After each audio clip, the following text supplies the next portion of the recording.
અતિમધુર ચાપહસ્તામ અપરિમિતામ મોદબાણ સૌભાગ્યામ અરુણામતિશય કરુણામ અભિનવ કુલ સુંદરીમ વંદે. સૌને આ અંગ્રેજી નવ વર્ષની શુભકામના. આપણું તો નવું વર્ષ દિવાળી પછી શરૂ થાય છે, પણ બધા કોઈ પણ હિસાબે આ બધી જે રીતે આપણે બધી વ્યવહાર કરીએ છીએ એ પ્રમાણે નવું વર્ષ ગણાય છે, તો એ પ્રમાણે બધાને નવા વર્ષની શુભકામના. આજે આપણે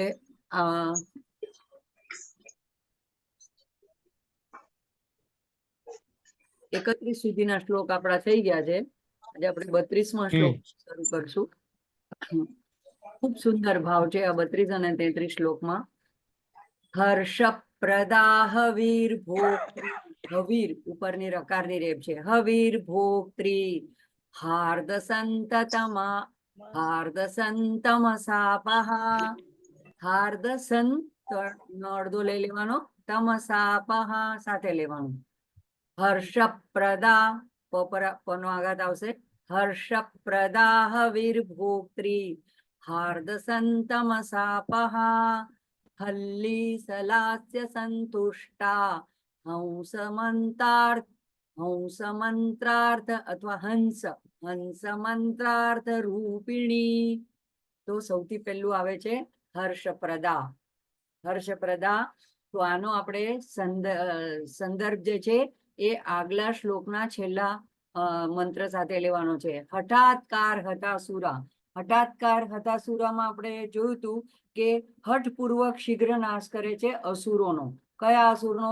તો સપ્તસતીમાં બરાબર છે કે બહારના ભૌતિક અસુરોનો, પણ આપણી અંદર રહેલા દ્વંદ્વોના, આપણા માનસિક જે બધા અસુરો છે, એ બધા અનાવશ્યક વિચારો છે, એને બધાને નષ્ટ કરે છે. તો આ નવા વર્ષે આપણે માને પ્રાર્થના કરીએ કે મારી અંદર એવા કોઈ અનિષ્ટ વિચારો, કોઈ એવા દ્વંદ્વ આવે જ નહીં, કોઈને માટેના કોઈ એવા સંશયાત્મક કે નકારાત્મક એવા વિચાર આવે નહીં. એટલે હઠાત્કાર હતાસુરા બનીને તમે એને નષ્ટ કરી દેજો. અને એટલું થાય પછી જે વ્યક્તિના મનમાં હર્ષોલ્લાસ થાય, તો એને માટે હર્ષપ્રદા, હર્ષ ખુશી આનંદ, પ્રદા દેનારી, પ્રદાન કરનારી, આપનારી.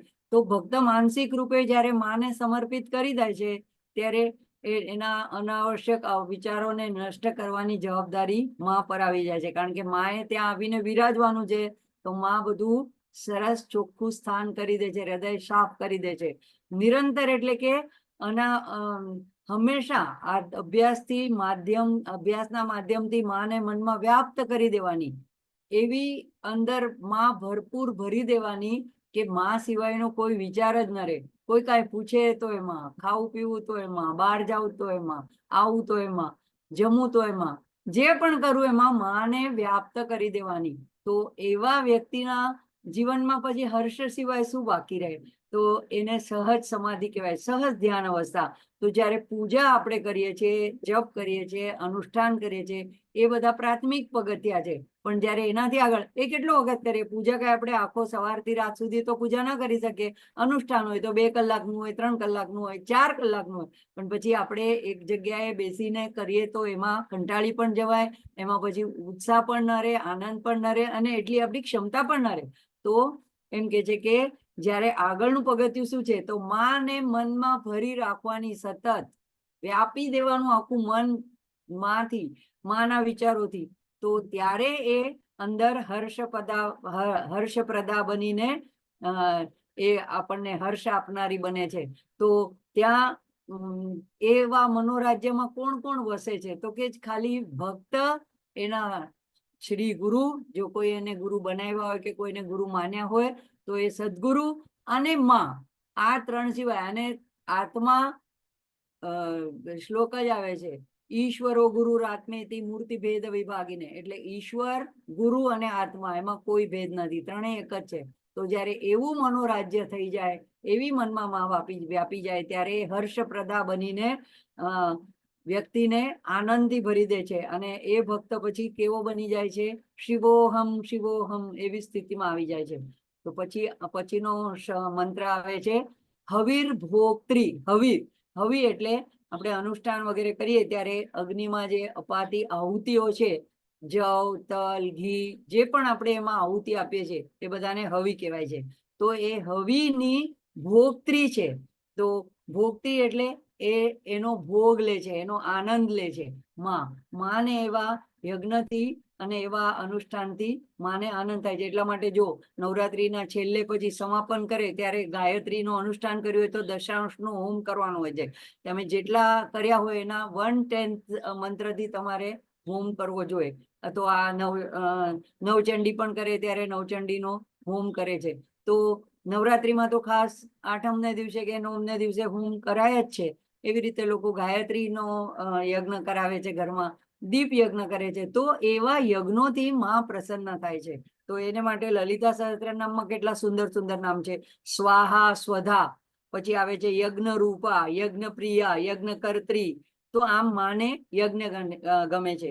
અને શ્રી કૃષ્ણ પરમાત્મા ગીતામાં તો કેટલી જાતના યજ્ઞોના ઉદાહરણ આપે છે. તો એમાં છેલ્લે કે છે જપ યજ્ઞ સૌથી શ્રેષ્ઠ છે. પણ એમાં પણ એક આવે છે બ્રહ્માર્પણ બ્રહ્મ હવિ, એટલે અર્પણ કરનારો, જે એની અંદર અર્પણ કરનારાની સામગ્રી, એનો યજમાન, એની સાધન સામગ્રી, હવિ દ્રવ્ય, અગ્નિ બધું જ બ્રહ્મ છે. તો એવી હવીર ભોગત્રી. તો એવા આમાં જુદા જુદા ગીતામાં કીધા છે એ બધા યજ્ઞોને યાદ કરવાના કે મન વિષયોને જે છે એને અગ્નિમાં અનાસક્તિને અગ્નિમાં હોમી દેવાના, પોતાના આત્માના વિકારોને એમાં હોમી દેવાના. તો આ બધું હવી તરીકે. હવે આપણી પાસે દરેક વખતે ગાયના દૂધનું બનેલું શુદ્ધ ઘી હોય કે બધી સાધન સામગ્રી હોય કે ન હોય, તો આપણે શું કરવાનું છે, મનમાં આપણા એક માં અગ્નિ સ્વરૂપ છે. તો માં ના વિચાર જે છે એમાં આપણી અંદરના વિકારોને જ આહુતિ આપીને આપણા પૂર્વગ્રહ, હઠાગ્રહ, આપણા કોઈને વિશેના નેગેટિવ વિચાર એ બધાને હવી દ્રવ્ય તરીકે હોમી દેવાના છે. તો માને બધું જ સોંપી દેવાનું છે. તો હવીર ભોગત્રી.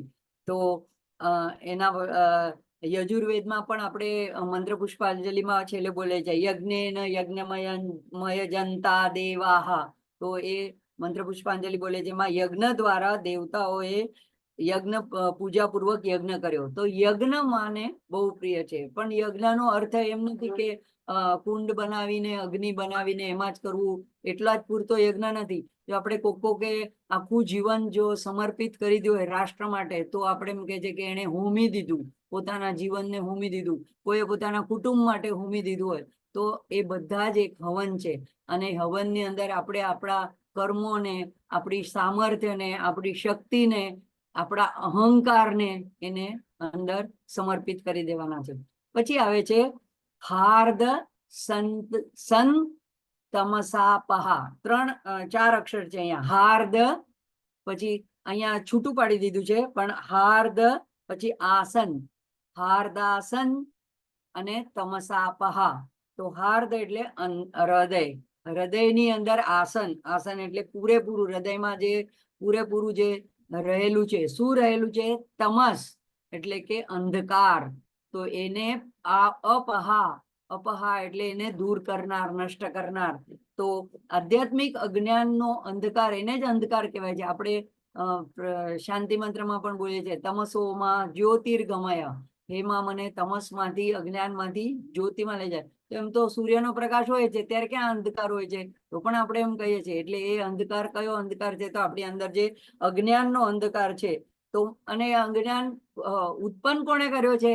તો માયાની કરનારી પોતે માયાની હરનારી. એક ભજન અમારામાં આનું છે. તો એમાં માયાને લીધે જ અજ્ઞાન ઉત્પન્ન થાય છે અને અજ્ઞાનનો જ અંધકાર છે. પણ જે માને સમર્પિત થઈ જાય છે, માનું શરણ લઈ લે છે, એનો એ અજ્ઞાન રૂપી અંધકાર દૂર કરી દે છે. તો આપણે શું કરીએ છીએ કે અજ્ઞાન વશ માયાનો અજ્ઞાન એટલે શું? કયું અજ્ઞાન છે? આપણે એમ કે ના ના, મને તો બધું નોલેજ છે, હું ગ્રેજ્યુએટ છું. કોઈ કહેશે કે મને આધ્યાત્મમાં બધા સ્તોત્ર આવડે છે, હું કઈ અભણ, કઈ અજ્ઞાની નથી, મને ભગવાન વિશે બધું જ્ઞાન છે. એ જ્ઞાનની વાત નથી થતી. અજ્ઞાન કોને કે છે? આપણે માને બધે બહાર શોધીએ છીએ, એ જ ભ્રાંતિ છે, એ જ અજ્ઞાન છે. ફક્ત આપણી અંદર હૃદયમાં છોડીને આપણે બધે શોધીએ, તીર્થ સ્થાનોમાં, મંદિરમાં, જપમાં, સ્તુતિમાં, આકાશમાં, બધે ગોતવા નીકળે છે, પણ માં ક્યાં છે? માં કહે છે કે હું તો તારા હૃદયમાં જ છું. હૃદય લલિતા આ કવચમાં પણ આવે છે. તો જ્યાં એ ખરેખર વિરાજમાન છે, અને એવું નથી કે મારામાં છે એટલે તમારામાં નથી, કે તમારામાં છે એટલે બીજામાં નથી, બધામાં જ સરખી જ વ્યાપેલી છે. તો એવી, અને કઠોપનિષદમાં જયારે નચિકેતા બધો સંવાદ કરે છે યમ સાથે, ત્યારે એને કહે છે કે અંગુષ્ઠ માત્ર જ્યોતિ રૂપે બ્રહ્મ શરીરના કેન્દ્રમાં રહેલો છે. કેન્દ્રમાં એટલે હૃદયમાં નિવાસ કરે છે. તો એવા જ્યોતિના દર્શન યોગીઓ પોતાના ધ્યાનમાં કરે છે. અંગુષ્ઠ માત્ર જ્યોતિ, એવી જળહળતી જ્યોતિ આપણે પ્રગટાવીએ ત્યારે જ્યોતિ, પણ અંદર એક એવી નિરંતર જ્યોતિ, આપણો આત્માનો પ્રકાશ જ્યોતિ રૂપે રહે છે. એટલે તો આપણે ઘણા પિક્ચરોમાં આમ જોઈએ છે, આમ કોઈનામાંથી આમ જ્યોતિ નીકળી જાય છે. અથવા તો કૃષ્ણ જયારે એનો શિશુપાલનો વધ કરે છે, તો એની જ્યોતિ આમ ભગવાનમાં આત્મામાં લીન થઈ જાય છે. તો એ જ્યોતિ રૂપે શું પ્રતીક બતાડે છે? કે જ્યોતિ રૂપે આત્મા આપણી અંદર રહેલો છે. તો લલિતા સહસ્ત્રનામમાં નામ શું આવે છે? નખ દીધી સંચન્ન નવજન તમો ગુણા.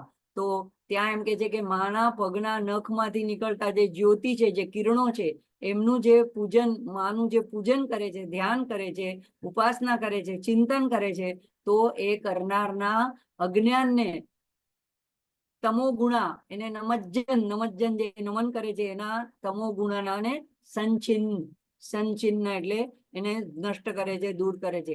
એવી જ રીતે કૃષ્ણ ભગવાન 10મા અધ્યાયના 11મા શ્લોકમાં શું કે છે? કે જે મારા ભક્ત છે, જે મારું સતત કીર્તન કરે છે, એને માટે હું શું કરું છું? તેષામેવાનુકંપાર્થમ અહમ અજ્ઞાનજમ તમઃ નાશયામ્યાત્મ ભાવસ્થો જ્ઞાન દીપેન ભાસ્વતા. ભગવાન કહે છે કે હે અર્જુન, એવા બધા મારા ભક્તોને ઉપર અનુગ્રહ કરવા માટે એમના અંતઃકરણમાં હું રહેલો, હું પોતે જ એમના અજ્ઞાન જનિત અંધકારને જળહળતા તત્વજ્ઞાન રૂપી, જ્ઞાન રૂપી દીપક એટલે તત્વજ્ઞાનનું બોધ કરાવી દઉં છું. એવા દીપક દ્વારા નષ્ટ કરી દઉં છું. તો જે સમર્પિત થઈ જાય છે ને, તો બુદ્ધિ યોગમ દદામે હમ, એમ પણ કહે છે ભગવાન. એટલે પછી આપણે બહુ બુદ્ધિની ને જ્ઞાનની ને ચિંતા કરવાની રહેતી નથી. સૌથી સહેલું છે કે શરણાગત લ્યો, સમર્પિત થઈ જાઓ, બસ. પછી બધો ભાર માં ઉપર છે. એને જે કરવું એ કરે, જ્યાં રાખવું ત્યાં રાખે. જેમ બિલાડીના બચ્ચાની જેમ થઈ જવાનું, કે જ્યાં રાખે ત્યાં ઉપાડીને જ્યાં મૂકે ત્યાં. તો એવા બધા ભક્તોના હાર્દાસન તમસા પહા, એના તમસને અપહા દૂર કરે છે, નષ્ટ કરે છે. પછી આવે છે હલ્લીસ લાસ્ય સંતુષ્ટા. આખો એક શબ્દ છે, હલ્લીસ. હલ્લીસ એટલે ગાયન નૃત્ય, અને લાસ્ય જેમ એક શિવનું તાંડવ નૃત્ય હોય છે, એમ માનું પાર્વતીનું સૌમ્ય નૃત્ય હોય છે, એને કહેવાય છે લાસ્ય.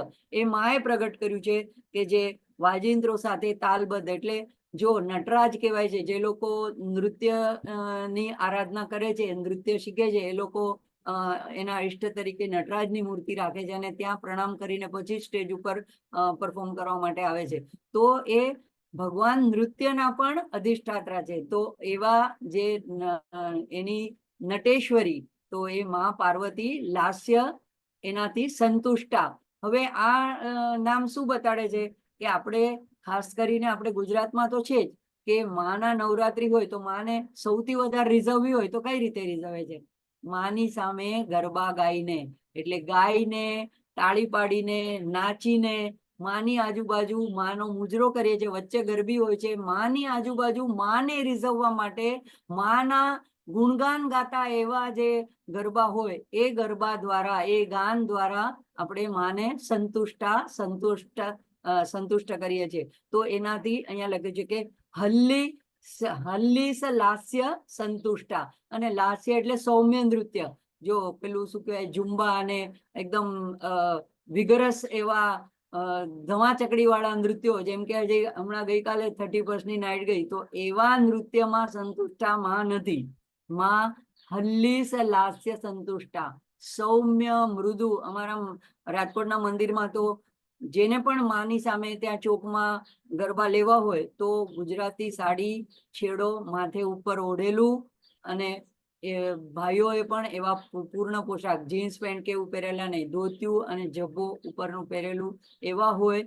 એ લોકોને જ ત્યાં માની સામે નૃત્ય કરવાનું પરમિશન મળતી હતી. તો એવી રીતે સૌમ્યતાથી અને સૌજન્યતાથી કોઈ આપણે એવા પહેરવેશ કે એવા હાવભાવ કે એવા ગીતથી માં ન રીઝાય.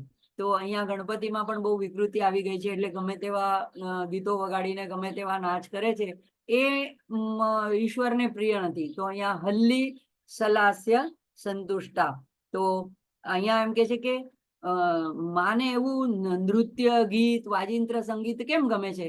કારણ કે માં જે છે એ સૃષ્ટિની સર્જન કરતા, પાલન કરતા બધું માં છે. તો એમ નથી કહેતી કે તમે અરસિક બની જાઓ, કોઈ કઈ નાચ ગાન નૃત્યમાં કઈ ભાગ જ ન લો, મનોરંજન કરો નહીં. એ બધું પણ એક હદ સુધી, અને એમાં લિપ્ત થઈ જવું, આસક્ત થઈ જવું કે એની પાછળ જ મંડ્યા પડવું, એવું નહીં. તો જો સાઉથમાં જેટલા પણ નૃત્યના પ્રકાર છે, તો મણિપુરી છે, કુચીપુડી આ બાજુ છે, કે સાઉથમાં ભરતનાટ્યમ છે, તો એ બધા શાસ્ત્રીય નૃત્ય કેવા છે? એક તો એના પોશાક પણ એટલા ઔચિત્યપૂર્ણ, દેવી જેવા સૌંદર્યપૂર્ણ હોય છે, અને એ લોકો જે પણ એમાં નૃત્યમાં જે ગીતમાં કથા રજૂ કરે છે, એ બધી કોઈ પૌરાણિક કથા અથવા તો કોઈ ભગવાનની સ્તુતિ પરક, એટલે કે ઈશ્વરને સમર્પિત એવું એ નૃત્ય હોય છે. તો એ નૃત્ય કલા પણ એવી છે કે એ પણ તમને ઈશ્વર સુધી પહોંચાડીને તમને માની નજીક લઈ જાય છે. સંગીત પણ તમને માની નજીક, પણ કામુકતા વધારે એવા ગીતો કે એવા નૃત્યો એ માને સુધી પહોંચાડતા નથી. તો અહીંયા એમ કે છે કે લાસ્ય નૃત્ય એમાં પ્રેમની ભાવના ઈશારાથી વ્યક્ત. તમે જોશો જે લોકો ભરતનાટ્યમ કરતા હશે તો એની આંખો, એના મુદ્રાઓ, એના હાથ, એ બધાથી પણ એ લોકો ઘણું બધું વ્યક્ત કરતા હોય છે. તો એવી હલ્લી લાસ્ય સંતુષ્ટા, એનાથી માં સંતોષ પામે છે. એટલે આપણને એમ કે છે કે તમે પણ હંમેશા, કોણ નૃત્ય કરી શકે, કોણ ગીત ગાઈ શકે? જે હંમેશા પ્રસન્ન હોય. હવે આમ બધી વાતમાં કમ્પ્લેન્ટ ને ગ્રમ્બલિંગ ને આમ ઉદાસ ને આ નથી ને પેલું નથી ને એવું કરે, એ લોકો કોઈ દિવસ કઈ ગાઈ ન શકે કે નૃત્ય કરી જ ન શકે. નૃત્ય કરે કોણ? જે ઉલ્લાસિત હોય, પ્રફુલ્લિત હોય. તો માં આપણને એવો આદેશ આપે છે કે મને એવા બાળકો ગમે છે કે જે મારી સામે નાચી કૂદીને મને રીઝવે.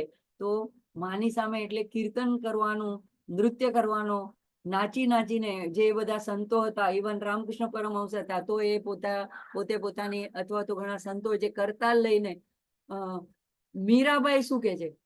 પગ ઘુંઘરું બાંધ મીરા નાચી રે. તો એને જરાય શરમ ના આવી એવું કેતા, એવું ભજન લખતા અને એવી રીતે નાચતા, ઘુંઘરું બાંધીને નાચી. નહીં તો એ જમાનામાં ઘુંઘરું બાંધવા, નાચવા એ અમુક ટાઈપના વર્ગની સ્ત્રીઓ માટેનું હતું, અને એને થોડું ઓછી નજરે જોવાતું હતું. પણ આ તો ભગવાનની ભક્તિથી સમર્પિત થઈને એના ઉલ્લાસમાં એની સામે નૃત્ય કરવાનું છે. તો હલ્લી સલાસ્ય સંતુષ્ટા. પછી આવે છે હંસ મંત્રાર્થ રૂપિણી. હંસ મંત્રના રૂપમાં જે વિરાજિત છે, હંસ મંત્ર એ જ એનું રૂપ છે. તો હંસ મંત્ર એટલે શ્વાસોશ્વાસ સાથે હંસ સોહમ. તો એકવાર શ્વાસ લેતી વખતે હમ સહ હમ સહ સ હમ સો હમ, પણ એ તાલબદ્ધ રીતે દરેક શ્વાસે અને પ્રશ્વાસે ઇક્વલ સમાંતર રાખીને કામ ભલે ગમે તે કરતા હોય. શ્વાસ તો અનાયાસ ચાલે છે, એમાં કઈ પ્રયત્ન નથી કરવો પડતો, એમાં કઈ આપણે ચલાવતા નથી, એની મેળે જ ચાલે છે. તો એની સાથે આ હંસ મંત્ર ચાલ્યા કરે તો એ વ્યક્તિને મુક્તિ મળી જાય છે. બીજું કઈ ન કરી શકે, કોઈ પૂજા પાઠ ન કરી શકે, કોઈ સ્તોત્ર ન બોલી શકે, કઈ ના આવડતું હોય, પણ જે કામ કરતા હોય, રસોડામાં હોય, કઈ ઓફિસમાં હોય, ચાલતા હોય, ત્યારે શ્વાસ ઉપર પૂર્ણ કેન્દ્રિત ધ્યાન કરવાનું, અને એમાં મંત્ર ચાલ્યા કરવો જોઈએ. તો એ હંસ મંત્રાર્થ રૂપિણી છે. તો એ વારંવાર ઉચ્ચારણ કરવાથી સાધકને આત્મામાં જ પોતાના પરમાત્માનો અનુભવ થાય છે. અને એ જે ઉપનિષદમાં લખ્યું છે કે અહમ બ્રહ્માસ્મિ, આ કહેવાની વાત નથી, એમ કઈ ડિક્લેર નથી કરવાનું કે હા હું બ્રહ્મ છું, બ્રહ્મ છું. એ અનુભૂતિ આ હંસ એવા મંત્રથી, સોહમ મંત્રથી પોતાને થાય છે. તો અહીંયા જે મેન બ્લન્ડરના હું બ્લોગ જેના વાંચું છું, એ શ્રી રવિ, હમણાં આ ડિસેમ્બર મહિનામાં 23 તારીખે એમનું નિર્વાણ થયું. તો એ દીક્ષા પાત્ર હતા શ્રી વિદ્યાના. તો એમણે જે બ્લોગ લખેલા છે એમાં એમણે ખૂબ સુંદર લખેલું છે કે ભગવાન શિવ જે છે એ પંચમુખી છે, અને 5 મુખ જે છે એટલે 4 દિશામાં 4 અને ઉર્ધ્વ દિશામાં 1. તો એ દરેક દિશામાં જે એક મુખ છે એને આમનાય કહેવામાં આવે છે તંત્ર શાસ્ત્રમાં. આમના એટલે શું?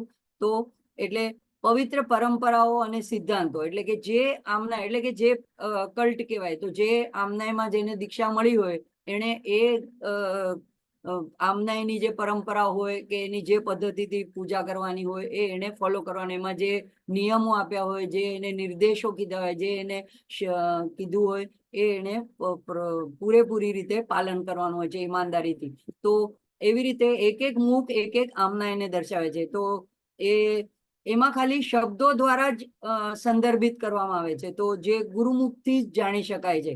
તો આવા 5 આમનાયમાં પૂર્વ દિશાની તરફનું જે શંકર ભગવાનનું મુખ છે એને પૂર્વ આમનાય કહેવાય છે. એવી રીતે પશ્ચિમનું પશ્ચિમ આમનાય, એવી રીતે દરેક દિશાના નામ દક્ષિણ આમનાય, ઉત્તર આમનાય અને ઉર્ધ્વ આમનાય. છઠ્ઠું પણ એક કહેવાય છે, પણ એ અતિ ગુપ્ત ગોપનીય સર્વોચ્ચ એવું અનુત્તરા કહેવાય છે, એને ઈશાનાત્મનાય પણ કહેવાય છે. તો જે પંચદશીમાં દીક્ષિત છે એ પંચદશીની જ્યારે નવાર્ણવરની પૂજા કરે છે ત્યારે 4 આમનાયનો એને પૂજન કરવાનું હોય છે, એનો ઉપયોગ કરવાનો હોય છે. જેને ષોડશીમાં દીક્ષા મળી હોય છે એ 6 આમનાયનો ઉપયોગ કરે છે.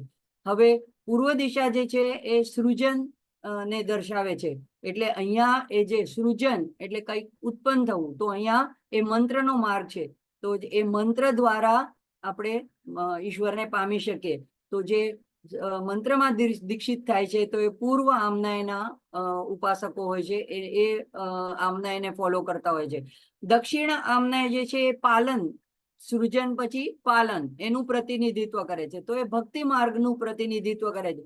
તો જ્યારે મેં શ્રીયંત્રની ખડગમાલાની ચર્ચા કરી ત્યારે પણ બતાડ્યું હતું 4 દિશાઓ જે છે એમાં 4 મુખ છે, જે સૌથી ભૂપૂરના 4 દરવાજાઓ છે. તો એ બધામાંથી અંદર એન્ટર થવા માટે, પ્રવેશ કરવા માટે આ રીતે જુદા જુદા આમનાયના જુદા જુદા માર્ગો છે. તો દક્ષિણ દિશા એ પાલનનું પ્રતિનિધિત્વ કરે છે, ભક્તિ માર્ગ છે.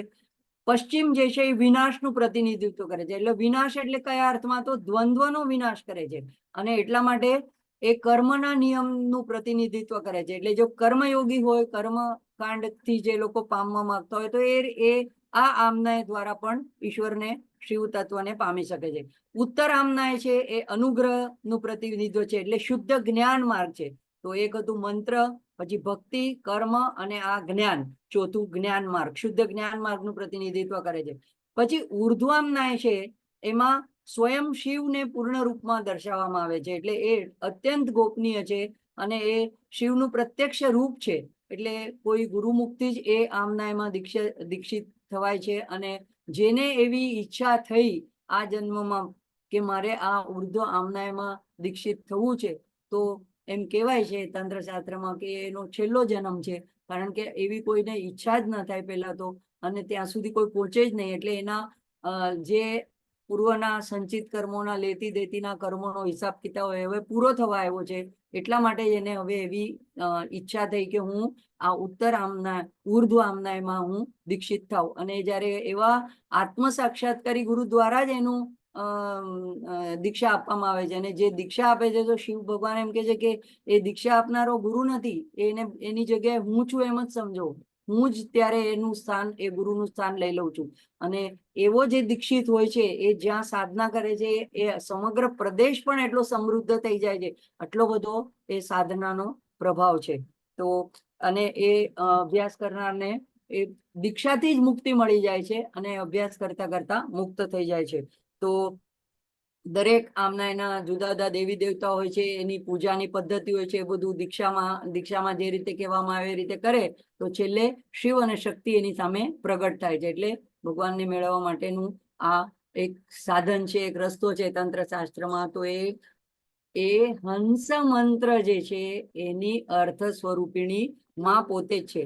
તો 4 આમનાય જે છે એ 4 વેદોનું પ્રતિનિધિત્વ કરે છે, અને જે ઉર્ધ્વ વાળું છે, ઉર્ધ્વ આમનાય એ જે છે એ ઉપનિષદનું પ્રતિનિધિત્વ કરે છે, અને જે અતિ ગોપનીય એવું જે છે ઈશ આમનાય એ ઉપનિષદના સાર સ્વરૂપ ચારે વેદોના સાર સ્વરૂપ 4 મહાવાક્ય છે, એ સાર સ્વરૂપ જે મહાવાક્ય છે એનું પ્રતિનિધિત્વ કરે છે. અને એટલા માટે એમ કહેવાય છે કે આમના એટલે કે આ પદ્ધતિઓમાંથી જ બધા મંત્રો પ્રગટ થયા છે. એટલે જે માની એકની આરાધના કરે છે તો વર્ણની પૂજા કરે છે, તો એમાં બધા દેવી દેવતાઓની આરાધના પૂજા સમાવેશ થઈ જાય છે. તો આગળનો શ્લોક પણ લઈ લેશું જાગૃતિબેન. શ્લોક 33મો. હાનોપાદાન નિર્મુક્તા હર્ષિણી હરિસોદરી હા હા હુ મુખસ્તુત્યા હા નિવૃદ્ધિ વિવર્ધિતા. બોલવામાં એકદમ સહેલા શ્લોક છે. હાનો પાદાન નિર્મુક્તા. હાનો અને ઉપાદાન એટલે હાનિ અને વૃદ્ધિ અથવા તો આવશ્યકતા અને અનાવશ્યકતા. તો આવા જે દ્વંદ્વો હોય છે એનાથી માં નિર્મુક્તા, આ બધા દ્વંદ્વોથી પરે છે. મનુષ્યમાં આવા દ્વંદ્વનું કારણ શું છે? તો આપણી પાસે માયાને લીધે આપણે કર્મોમાં ફસાઈએ છીએ અને એટલા માટે થઈને આપણે કાંઈ ને કાંઈ વસ્તુઓના દ્વંદ્વમાં જ રહીએ છીએ. આ સારું ખરાબ, માન અપમાન, બધી જાતના દ્વંદ્વોનું કારણ બને છે માયા. તો જ્યારે કોઈની વિચાર શૂન્ય સ્થિતિ થઈ જાય, નિર્વિકલ્પ એકદમ કોઈ વૃત્તિ ઉઠે જ નહીં, તો ત્યારે એ વૃત્તિ વગરના શાંત ઓલામાં પણ માં પછી પરીક્ષા લે કે ખરેખર એવી છે કે ઢોંગ કરીને બેઠા છે. તો માયા દ્વારા એ પરીક્ષા લે અને જે એમાં ઉત્તીર્ણ થાય તો એને માં પોતાના જેવો આવો બનાવી દે છે. હાનો પાદાન નિર્મુક્તા એટલે કે દ્વંદ્વથી પરે, અને બધા દ્વંદ્વથી એ પરે થઈ જાય છે. પછી આવે છે હર્ષિણી. હર્ષિણી તો આનંદિત થયેવી, પોતે હંમેશા હર્ષિણી રૂપે રહે છે એટલે કે આનંદિત રહે છે. તો એનું જે ગંભીર અને ગહન ચિંતન કરે છે એને માં પોતાની જેવું સ્વરૂપ આપી દે છે, એટલે કે એને પણ આવું હર્ષિણી સ્વરૂપ મળી જાય છે. તો અકથનીય ખુશીથી પેલા ભરી દે છે અને એ ખુશી પછી છેલ્લે આગળ વધતા ધ્યાન વધારે થતા શું થાય છે? તો કઈ કારણ વગર જ માણસ આનંદમાં રહે છે. સંતો કેવા હોય છે? કઈ એમ નથી કે એમને કઈ ઈચ્છિત વસ્તુ મળી ગઈ એટલે આનંદ થયો અને કોઈ વસ્તુ એમનાથી ગુમાઈ ગઈ, ખોવાઈ ગઈ એટલે એને હવે દુઃખ થઈ ગયું. તો જે કઈ કારણ વગર અથવા તો કહી ન શકાય એવા અકથનીય એવા આનંદરૂપ બની જાય છે. તો એવી હર્ષિણી. તો એનું પ્રથમ શું કહેવાય છે કે તમે લક્ષણ શું છે? તો સૌથી પહેલા તો માણસને જ્યારે આવો આનંદ અંદર આવિર્ભાવ થાય છે ને, તો એવા વિગ્રહને જોતા આંખમાંથી આંસુની ધારા, અનાયાસ આંસુની ધારા સરી પડે છે.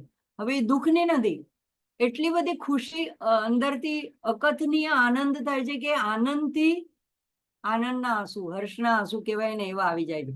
તો એવી રીતે પછી આ એક એનું પ્રથમ લક્ષણ છે કે આવી અનુભૂતિ થાય છે. આપણને ક્યારેક થાય છે કોક આપણું એકદમ પ્રિયજન આવી જાય, કોક એવા વર્ષોથી જ્યાં જવા માટે જમતા મંદિરે આપણે દર્શન કરવા જઈએ અને આપણને એવો અનાયાસ લાભ મળી જાય, કોઈ પૂજાનો લાભ મળી જાય તો આપણને અનાયાસ આપણી આંખમાં આંસુ આવી જાય છે, આપણે ગદગદ થઈ જઈએ છીએ.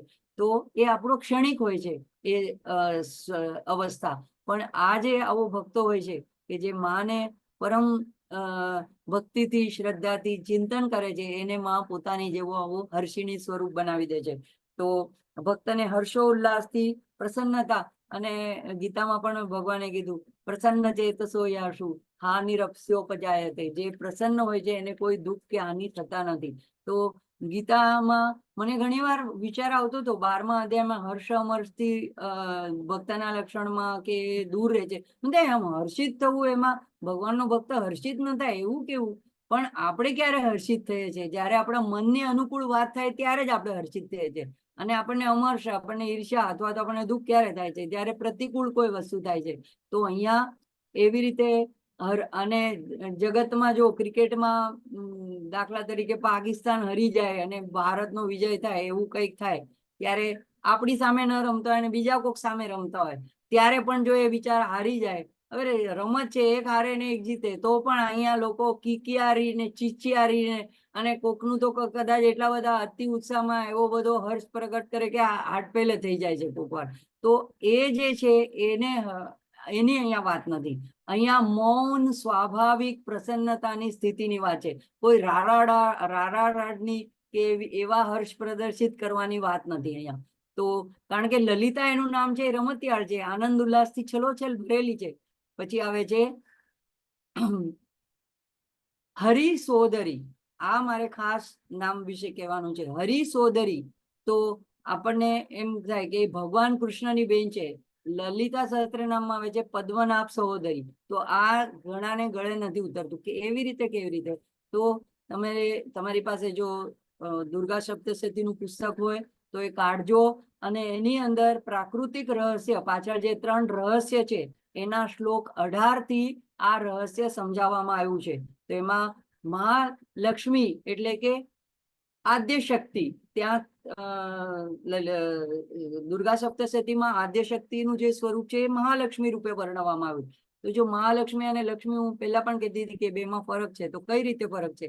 તો એ જે મહાલક્ષ્મી જે છે એમણે પોતાનામાંથી જ પ્રગટ કર્યા 2 રૂપ, એક તામસી રૂપ તો મહાકાળી અને એક શુદ્ધ સાત્વિક રૂપ તો મહાલક્ષ્મી, મહાસરસ્વતી. તો પોતે રજસ, કારણ કે કાર્ય કરે છે, પોતે કંઈક સૃજન કરે છે, બનાવે છે, એટલે પોતે રજસ. તો એમણે એ 2 બીજા સ્વરૂપ ઉત્પન્ન કર્યા. તો શ્લોક 18 થી તમે જોશો તો એમાં મહાલક્ષ્મી કે છે કે એમણે એક પુરુષને અને સ્ત્રીને બંને બીજી 2 દેવીઓને પણ આજ્ઞા કરી કે તમે પણ એક એક યુગલ એટલે કે એક જોડકું, જોડિયા એવા તમે ઉત્પન્ન કરો. તો પોતે પણ એવા એક યુગલને ઉત્પન્ન કર્યું, પણ એ યુગલ એટલે દંપતી નહીં, એને 2 જોડિયા એવા સ્ત્રી અને પુરુષને ઉત્પન્ન કર્યા. તો મહાલક્ષ્મીએ કયા ઉત્પન્ન કર્યા? તો એક જે હિરણ્યગર્ભ એટલે એવા નિર્મળ જ્ઞાનથી એમણે ઉત્પન્ન કર્યા. એને પુરુષને નામ આપ્યા બ્રહ્મન, વિધિ, વિરંચી, ધાત એટલે કે બ્રહ્મા. પછી સ્ત્રીને નામ આપ્યા શ્રી, પદ્મા, કમલા, લક્ષ્મી. હવે એ બ્રહ્માની પત્ની નથી, પણ એવી રીતે એકની પત્ની પતિ પત્ની રૂપે નથી જોડકા કર્યા. પછી મહાકાળી, તમસ ગુણની આવિર્ભૂત. તો એમણે પુરુષને જન્મ આપ્યો એટલે ઉત્પન્ન કર્યા. કયા? તો નીલ વર્ણના કંઠવાળા, શ્વેત વર્ણના, ચંદ્રનો મુકુટ પહેરેલા એવા. તો એને કયા નામ આપ્યા? રુદ્ર, શંકર, સ્થાણુ, કપર્દી, ત્રિલોચન. હવે આ રુદ્ર એટલે જે આપણે જોઈએ છે કે એ 5 કાર્યો કરે છે. તો એ 5 કાર્યોમાંથી 3 કાર્ય એ 3 બ્રહ્મા, વિષ્ણુ અને રુદ્રને સોંપે છે. તો બ્રહ્મા સર્જનનું કરે છે, વિષ્ણુ પાલનનું કરે છે અને રુદ્ર સંહારનું કરે છે. તો એ જે કાર્ય કરવા માટે એને જે નિર્માણ કર્યા એ આ ની વાત કરે, સદાશિવની વાત નથી. શિવ અને શક્તિ એક રૂપે છે, તો સદાશિવ રૂપે ત્રિપુર, મહાત્રિપુર સુંદરી શિવથી અભિન્ન છે. તો પણ અહીંયા આ જે છે ત્રીજું મહાસરસ્વતી, એને શુદ્ધ સત્વગુણથી કોને? તો શ્યામ વર્ણનો પુરુષ ઉત્પન્ન કર્યો. તો એનું નામ આપ્યું વિષ્ણુ, કૃષ્ણ, ઋષિકેશ, વાસુદેવ, જનાર્દન. સપ્તશતીના ઓલામાં આ બધા નામ આપેલા છે શ્લોકની અંદર. અને સ્ત્રીને ઉત્પન્ન કરી એમાં આપ્યું ગૌરવર્ણ, ઉમા, ગૌરી, સતી, ચંડી, સુભગા, શિવા. હવે આ બધાને એકબીજાની સાથે આપ્યા. જેમ કે બ્રહ્માને સરસ્વતી આપી, રુદ્રને ઉમા આપી અને લક્ષ્મીને વિષ્ણુને આપી. તો એ પછી એક એક કાર્ય કરવા માટે એ લોકોને કીધું. તે પછી એના આવી રીતે દંપતી બનાવ્યા. પણ ત્યારે અહીંયા મહાસરસ્વતી જે છે સત્વગુણ વાળી, એમાં વિષ્ણુ અને ઉમા એ સહોદરી એટલે કે બંને જોડિયા એક જ વ્યક્તિએ એક જ સ્વરૂપે મહાસરસ્વતીએ ઉત્પન્ન કરેલા છે. અને એટલા માટે એને હરિસોદરી કહેવાય છે. અને વિષ્ણુ લલિતા સહસ્ત્ર નામમાં પદ્મનાભ સહોદરી એ નામ આવે છે. તો આ એનો એક્સપ્લેનેશન છે. હા હા હું મુખસ્તુત્યા. હા હા હું એ 2 ગંધર્વના નામ છે. હા હા પણ એક ગંધર્વનું નામ છે, હું પણ એક ગંધર્વનું નામ છે. તો એ ગંધર્વો આપણે આની પહેલા પણ એક સત્રમાં આના વિશે જોયું હતું. તો એ ગંધર્વ પણ એક યોની છે. અને આ ગંધર્વો એ ઇન્દ્રના દરબારમાં સંગીત, વિદ્યા અને એમાં પ્રવીણ હોય છે, ગાયનમાં પ્રવીણ હોય છે, અને એમની પત્ની અપ્સરાઓ નૃત્યમાં પ્રવીણ હોય છે. તો એ લોકો ભગવાનને સ્તુતિ કરે છે. એટલે કે અહીંયા ખાલી દેવો અને મનુષ્યો કરે છે એમની, ગંધર્વો પણ માની સ્તુતિ કરે છે. એને માટે આ 2 મુખ્ય છે હા હા હું, એના અહીંયા નામ આપવામાં આવ્યા છે. હાની વૃદ્ધિ વિવર્જિતા. હાની વૃદ્ધિ કોને હોય છે? કે જે જન્મે છે. એટલે જન્મે પેલા, પછી એ વૃદ્ધિ પામે, અને ધીમે ધીમે ઉત્તરોત્તર પ્રગતિ કરે અને છેલ્લે એનો હ્રાસ થાય. તો એના શરીરમાં આપણે આપણા પોતા ઉપરથી જોઈએ જે બધા વિકારો થાય છે. તો જે જન્મે છે જાતસ્ય ધ્રુવ મૃત્યુ, તો એને આ બધું લાગુ પડે છે. અને એ કોને લાગુ પડે છે? કે જેને કર્મ કરેલા છે, અને કર્મને લીધે જ એને જન્મ લેવો પડ્યો છે. તો એ લોકોને હાનિ અને વૃદ્ધિ લાગુ પડે છે. પણ અહીંયા માં જે છે બ્રહ્મ સ્વરૂપ છે. તો બ્રહ્મમાં કોઈ વધઘટ થતી નથી. બૃહદારણ્ય ઉપનિષદમાં પણ એ જ કહેવામાં આવ્યું છે. એટલા માટે થઈને એને કોઈ હાનિ નથી, કોઈ વૃદ્ધિ નથી, કોઈ વધ નથી, કોઈ ઘટ નથી. અને બ્રહ્મ રૂપે ફક્ત સાક્ષી રૂપે છે, અને કાળથી પણ પરે છે, આદિ અનાદિ છે. એટલા માટે એ હાનિ વૃદ્ધિ વિવર્જિતા. તો આ સાથે અહીંયા આપણે આજે રોકાશું અને આનું પઠન લઈ લેશું.